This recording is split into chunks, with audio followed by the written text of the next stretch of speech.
हिसाब तुम्हारा होगा पर वक्त तुम्हारा नहीं होगा। जाहिल हो, इसीलिए जाहिल कहलाते हो तुम लोग। मुझे मौलाना मत समझना, सुनो बदतमीजी मत करो ऐसे। मुझे मौलाना मत समझना तुम। आप बदतमीजी मत कर, खामोश चुप बैठ। चिढ़ क्यों रहे हैं? आपको क्या लगता है? आपको क्या कैसा है भगवास का?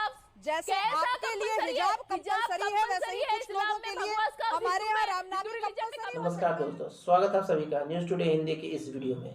दोस्तों, आज के न्यूज़ डिबेट पश्चिम बंगाल के स्कूल में हिजाब और भगवा विवाद को लेकर के है। इस डिबेट शो में आप रिजवान अहमद सरवासा को सैदफ फलक के साथ तीखी बहस करते हुए देखेंगे। यह डिबेट बहुत ही शानदार होने वाला है, तो आप वीडियो को अंत तक जरूर देखें। और यदि आप चैनल पर नए हैं तो चैनल को सब्सक्राइब करना ना भूलें। चलिए देखते हैं पूरा वीडियो।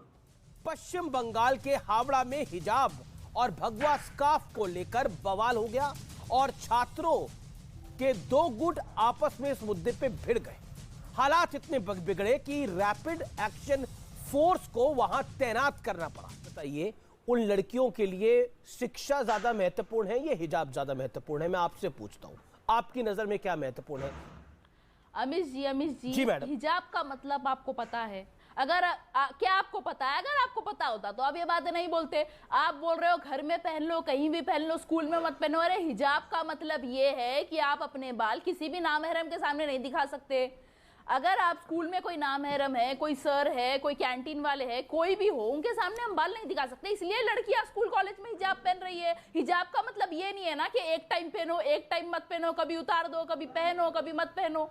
तो जब कंपलसरी है हमारे रिलीजन में, हम पहन रहे हैं। जैसे मैंने मान लिया 50% मुस्लिम लड़की हिजाब पहन रही है, 50% नहीं पहन रही है कि भैया बाल ना दिखें। अब इनकी बात बाल पर आ गई। पहले शक्ल पर थी, अब बाल पर आ गई।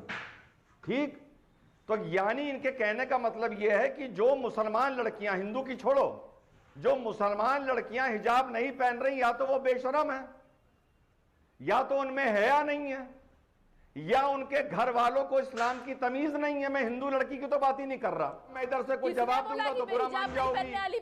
तुम्हें तमीज ही नहीं है, तुम्हें तमीज ही नहीं सिखाई तुम्हारे घर वालों ने। अरे तमीज सीखो, तमीज सीखो। रिजवान मेरा नाम है। कि आपको भी लगता होगा कि हिजाब तो औरत का अधिकार है, हिजाब के बिना औरत को बाहर नहीं जाना चाहिए। मैं ये घूंघट के बारे में भी कहूंगी, हिजाब के बारे में भी कहूंगी। वो चाहे हिंदू बच्चियां हो या मुसलमान बच्चियां हो, आप उनको 12-13 साल की उम्र से हिजाब डालना मत सिखाइए। आप उनको पहले शिक्षित कर दीजिए और बता दीजिए कि हिजाब पहनने के ये फायदे, और उनको नुकसान भी देखने दीजिए ना। उनको देश दुनिया के मूवमेंट्स के बारे में भी पढ़ने दीजिए। ठीक, शदाब चौहान, ईरान में जो हो रहा है वो आपकी जानकारी में तो होगा, मुझे पता है उससे आपका कोई लेना देना नहीं है, लेकिन फिर भी शादाब टॉपिक पे बात कीजिए ना। अरे आंटी चुप रहिए आप, मैं बात कर रहा हूं। मैं किसी के बीच में नहीं बोला था। शादाब, आप आंटी बोल करके क्या कहना चाहते हैं? ऐसे ही बात करते क्या? मुझे आंटी नहीं, मुझे आंटी सुनने में कोई, आपको बता दूं, आपने बड़े डिराइसिवली ये शब्द यूज किया है। मुझे कोई फर्क मैंने नहीं कोई गलत बात है क्या? मैं आज के डेट में मैं मामी हूं। गलत बात है क्या? आज के डेट में मैं किसी की बुआ हूं। मैं बड़े फक्र से क्या गलत बात है क्या? क्या बीच में बात कर रही है? मुझे मौलाना मत समझना, सुनो बदतमीजी मत करो ऐसे। मुझे मौलाना मत समझना तुम। आप बदतमीजी मत कर, खामोश चुप बैठ। चिढ़ क्यों रहे हैं? आपको क्या लगता है? आपको क्या लगता है?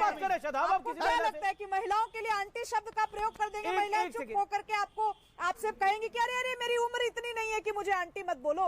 क्या चाहते हैं? आपको 12वीं क्लास के बच्चे हैं क्या? आपको है नहीं ना, तो आपको तमीज है ना, आपको शऊर है। हर डिबेट में आप यही करते हैं। पूरी बात तो सुन लीजिए जी।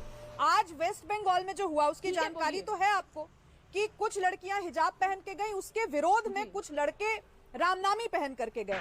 उसको लेकर के इतना बवाल हुआ। तो जब आप चॉइस की बात करती हैं तो फिर तो लड़कों के पास भी चॉइस होनी चाहिए रामनामी पहनने की।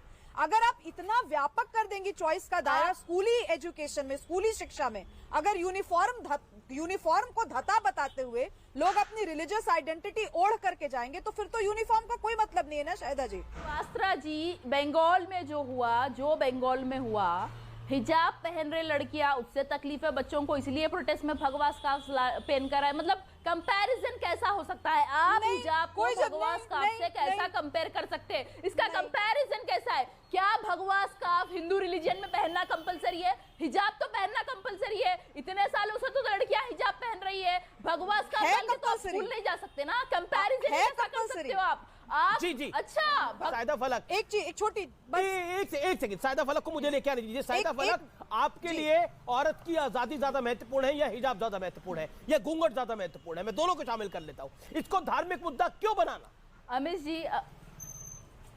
अमिश जी मैं आप सबसे ये सवाल है कि बंगाल में जो हुआ भगवा स्कार्फ को हिजाब से क्यों कंपेयर किया जा रहा है? दोनों का क्या कंपैरिजन है? क्या भगवा स्कार्फ हिंदू रिलीजियन में पहनना कंपलसरी है? अभी सुभाष ने थोड़ी देर पहले कहा कि कंपलसरी है। कैसा कंपलसरी है भाई?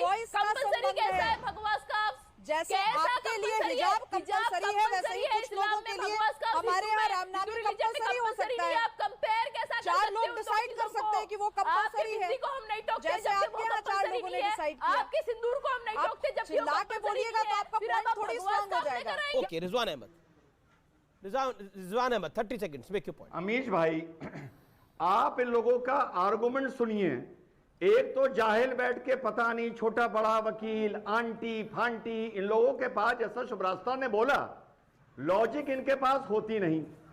तो कुल मिला के ये वकील हो, मौलाना हो, आदमी हो, औरत हो, ये सब जाहिल थे, जाहिल हैं और जाहिल रहेंगे।